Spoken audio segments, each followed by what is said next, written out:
안녕하세요. 캡스톤 프로젝트 실무자입니다. 참고로 이번 영상에선 자막이나 뭐 이런 거를 거의 사용하지 않을 거예요. 간단한 컴퓨팅만 해서 올릴 건데, 좀 사장님들이 보시면, 대표님들이 보시면 도움이 될 만한 내용을 가지고 왔으니까 그냥 쭉 영상 시청을 하시면, 혹은 라디오식으로 들으시면서 감상을 하시면 좋을 것 같아요. 그러면 시작해 보도록 할게요. 일단 오늘 다룰 내용은 우리 회사에 맞는 마케터는 어떤 포지션일까에 대한 내용입니다. 마케팅 컨설팅을 진행을 하다 보면은 많은 대표님이 하시는 이야기가 있어요. 우리 회사 마케터가 경력직인데 일을 잘 못하는 것 같아요 라는 식으로 질문을 하십니다. 혹은 뭐 옆돌이를 하시기도 하시죠. 그런데 이런 생각을 하기 전에 과연 내가 채용한 마케터가 본인에게 맞는 업무를 보고 있는가, 이거부터 생각을 좀 해보아야 됩니다. 많은 사람들이 마케터라는 포지션이 그냥 마케팅 업무를 보는 이라고 생각을 하지만, 마케팅에도 그 종류가 굉장히 다양하고 여러 개가 있어요. 예를 들어서 디자인 같은 경우에는 편집, 웹, 그래픽, 3D 등 여러 가지 종류가 있고, 각 전문 분야마다 사용하는 툴과 요구하는 능력치들이 다릅니다. 영업도 마찬가지예요. 온라인 영업과 오프라인 영업은 다르고 판매하는 상품에 따라 다르죠. 마케팅도 이거랑 마찬가지입니다. 그래서 오늘 주제는 우리 회사에 맞는 마케터가 어떤 포지션인지 저 나름의 노하우를 담아서 여러분들에게 조금 소개를 해드리려고 합니다. 참고로 오늘 영상을 보시기 전에 제가 예전에 업로드를 했었던 마케팅, 광고, 브랜딩 요 세 가지 차이점에 대한 내용을 먼저 아시고 난 다음에 그 다음에 이번 영상을 시청을 해주시면 훨씬 더 도움이 될 것 같으니까 그건 참고를 하시기 바랄게요. 그러면 첫 번째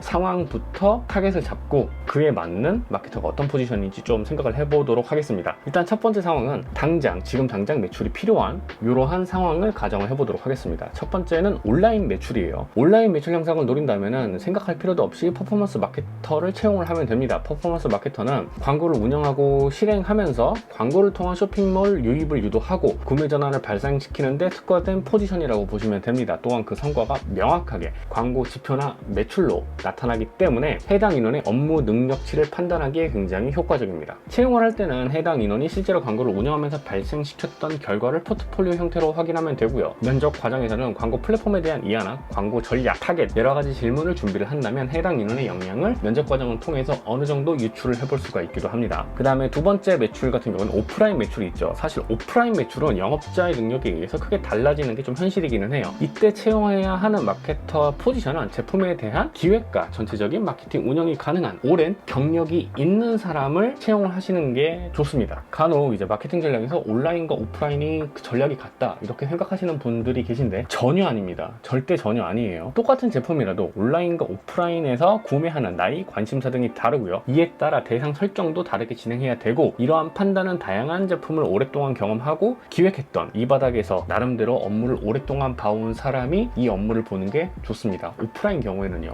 그런데 이제 이 오프라인 매출 향상을 위한 이 마케터 같은 경우에는 포지션이 특별하게 딱 정해져 있는 건 아니에요. 퍼포먼스, 콘텐츠 마케터 뭐 이렇게 딱 떨어지는 단어가 없기는 한데, 뭐 굳이 뽑는다라고 한다면 뭐 PM, BM 정도? 이 정도가 적합할 것 같습니다. 자, 그 다음에 두 번째 상황은 브랜딩이 필요할 상황입니다. 브랜딩이 필요한 상황이라고 한다면 그냥 브랜드 매니저를 채용하면 됩니다. 앞서 말씀드렸던 BM이 이 브랜드 매니저의 약자예요. 그런데 이 브랜드 매니저를 채용을 할 때 중요한 포인트가 있어요. 이 브랜딩을 위해서는 브랜드 매니저 혼자서는 안 돼요. 절대 안 됩니다. 그 이유는 브랜딩 과정에서 여러 가지 전략과 실행이 필요하겠죠. 근데 이걸 혼자서 다 해결하기에는 어려워요. 그래서 팀 단위의 구성이 필요하고, 그게 어렵다면은 괜찮은 대행사를 좀 선별을 해서 함께 운영해 나가는 것을 추천을 해드립니다. 그리고 브랜딩 과정에서 온라인 내 평판이 중요하다라고 판단이 된다면 바이럴 마케터를 채용하는 것도 좋아요. 바이럴 마케터를 뭐 단순히 블로그, 카페, 지식인과 같은 채널에 대한 노출 알고리즘, 이걸 SEO라고 부르는데, 이게 높은 사람이라고만 생각을 할 수 있지만 사실 바이럴 마케터는 이러한 역량 이외에 커뮤니케이션 능력이나 온라인 내에서 브랜드가 더 많이 언급될 수 있는 그러한 마케팅 전략을 기획할 수 있는 사람을 바이럴 마케터라고 불러요. 그냥 블로그나 지식인 카페에다 글 싸질러 가지고 올려놓는 그런 수준의 사람들을 바이럴 마케터라고 부르지 않습니다. 이거 진짜 중요해요. 아무튼 그러면 이제 브랜드 매니저를 채용하는 과정에서는 뭐를 신경 써야 되냐, 실제로 그 브랜드 매니저가 과거에 운영했던 브랜드에 대한 포트폴리오를 확인하면 되고요. 면접 과정에서는 우리 브랜드를 얼마나 잘 이해하고 있고 우리 브랜드를 어떻게 이끌고 갈 것인지 이러한 것들을 잘 질문을 하신다면 면접 과정에서 괜찮은 브랜드 매니저를 채용할 가능성이 높아집니다. 그리고 바이럴 마케터 같은 경우에는 진행한 프로젝트나 포트폴리오, 성과, 브랜드에 대한 이해, 전략, 키워드에 관한 질문들을 여러 가지를 마케팅을 좀 한다면 해당 인원의 역량을 개괄적으로 조금 파악을 할 수 있을 거라고 판단이 들고요. 자, 그 다음이 세 번째죠. 세 번째는 채널 운영이 필요할 때입니다. 요즘 이제 많은 브랜드사에서 여러 개의 오피셜한 채널을 운영을 하고 있죠. 인스타그램, 유튜브, 블로그 등 여러 가지 채널을 같이 운영을 하고 소비자와 소통을 하고 있습니다.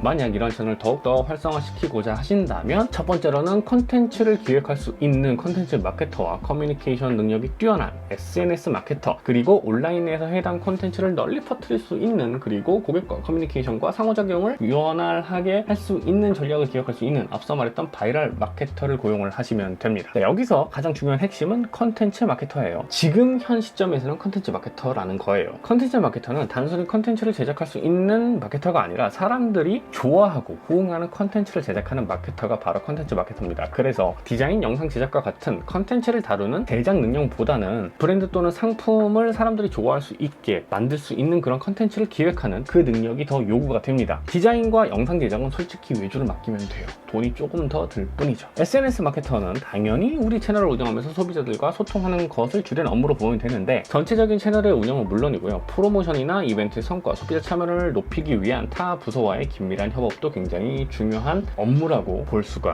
있습니다. 그러면 이제 컨텐츠 마케터를 채용할 때는 어떻게 하면 되느냐? 컨텐츠 마케터 같은 경우에는 포트폴리오를 받아보면 돼요. 이때 컨텐츠의 퀄리티보다는 기획 의도와 성과를 보면 됩니다. 면접 시에는 요즘 트렌드에 관한 질문을 던져서 해당 지원자가 얼마나 유행에 민감하고 그리고 그러한 컨텐츠를 기획할 수 있는지, 이런 부분들을 좀 확인해 주시면 되고, SNS 마케터는 그 사람이 운영했던 채널 그리고 댓글을 보면 돼요. 얼마나 소비자들과 그리고 그 채널을 팔로우해주는 나의 팔로워들과 소통을 잘하고 있고 얼마나 유기적인 소통이 가능한가, 요걸 확인을 하면 되겠죠. 그리고 면접을 볼 때는 지원자가 얼마나 커뮤니케이션을 잘 하느냐, 요 부분을 꼼꼼하게 살펴주시면 도움이 될 것 같아요. 사실 언급하지 않는 상황도 많고요, 그에 맞는 포지션도 다 다르게 돼요. 또한 이 내용에서 이야기를 하긴 했어도 브랜드에 대한 성향이나 상황에 따라서 채용해야 되는 포지션, 디테일이 다 다르게 됩니다. 하지만 이 모든 상황에서 반드시 고려해야 하는 공통사항이 있어요. 그건 바로 미래와 일관성입니다. 우리 회사 마케터가 경영직인데 일을 잘 못하는 것 같아요. 이 말이 자연스럽게 튀어나오게 돼요. 솔직히 직장인이 까는 게 맞긴 한데, 그래도 기업 입장에서 업무 퍼포먼스를 높이기 위한다면 그 사람에게 맞는 업무, 직무를 주는 게 중요하고요. 그러기 위해서는 지금이 아닌 미래를 보고 진짜 이 인원이 필요한 인원인지, 우리 회사의 발전과 브랜드를 위해서 존재해야 하는 인원인지 꼼꼼하게 생각을 해보고, 침착하게 생각을 해보고, 신중하게 생각을 해봐서 채용하시는 게 좋습니다. 자, 그리고 일관된 전략 방향을 가지고 운영을 해야 돼요. 이 전략 방향에 따라서 채용해야 되는 마케팅 포지션이 다른데, 이 전략의 일관성을 잃고 중간에 전략을 훅 하고 틀어버리게 돼서 판을 새로 짜야 된다고 한다면 기존에 있었던 인원이 업무 퍼포먼스를 내기가 굉장히 곤란해지고 난감해지게 됩니다. 그러면 또 이 얘기 나오겠죠. 우리 회사 마케터가 경영직인데 일을 잘 못하는 것 같아요. 그러니까 전략을 짤 때는 굉장히 신중하게 짜시고요, 미래를 보고 꾸준하게 롱런할 수 있도록 해야 되면 그 바탕 위에 채용이 진행되어야 됩니다. 오늘 영상은 여기까지. 지금까지, 그리고 앞으로도 저는 캡스톤 프로젝트 실무자입니다. 감사합니다.